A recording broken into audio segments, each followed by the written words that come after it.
আসসালামু আলাইকুম, সবাই কেমন আছেন? আশা করি আল্লাহর রহমতে সবাই অনেক ভালো আছেন। আমি আজকে নতুন একটা ভিডিও নিয়ে এসেছি। আমি আজকে সিলভার কাপ মাছ রান্না করব। তো কিভাবে রান্না করি সেটাই আপনাদের দেখাবো। তো আসুন আমার ভিডিওটা সবাই দেখতে থাকুন।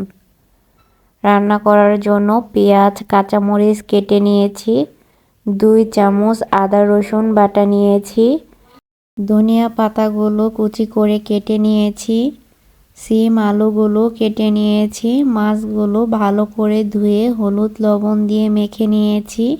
এখন ভাজার জন্য চুলার উপর একটা কড়াই বসিয়ে দিলাম।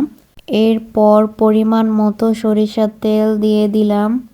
তেলটা গরম হয়ে আসলে মাছগুলো এক এক করে দিয়ে দিলাম।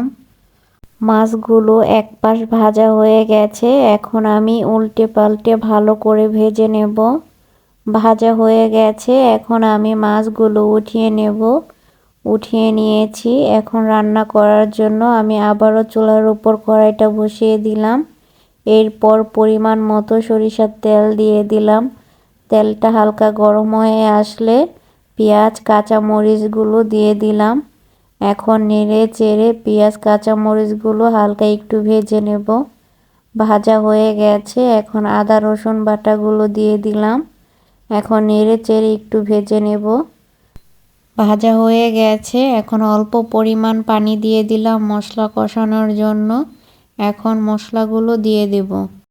2 চামচ হলুদের গুঁড়া দিয়ে দিলাম, 1 চামচ মরিচের গুঁড়া দিয়ে দিলাম, 2 চামচ ধনিয়া গুঁড়া দিয়ে দিলাম, 1 চামচ লবণ দিয়ে দিলাম। এখন নেড়ে চেড়ে ভালো করে কষিয়ে নেব। কষানো হয়ে গেছে, এখন সিম আলুগুলো এর মধ্যে দিয়ে দিলাম। এখন নেড়ে চেড়ে ভালো করে মিশিয়ে নেব। মেশানো হয়ে গেছে, এখন পরিমাণ মতো পানি দিয়ে দিলাম। এখন একটু নেড়ে চেড়ে সিদ্ধ করার জন্য ঢাকনা দিয়ে ঢেকে দিলাম। 15 মিনিট পর ঢাকনাটা উঠিয়ে নিলাম। সিম আলুগুলো সিদ্ধ হয়ে গেছে, এখন মাছগুলো এক এক করে এর মধ্যে দিয়ে দিলাম। অল্প কিছুক্ষণ পর 2 চামচ জিরা গুঁড়া এর মধ্যে দিয়ে দিলাম। এরপর আলতোভাবে একটু নেড়ে চেড়ে দিলাম। এরপর ধনিয়া পাতাগুলো দিয়ে দিলাম।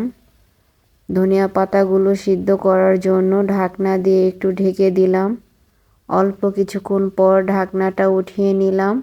তৈরি হয়ে গেল সিলভার কাপ মাছের তরকারি রেসিপি। সবার ভালো লাগলে লাইক কমেন্ট শেয়ার করে দেবেন।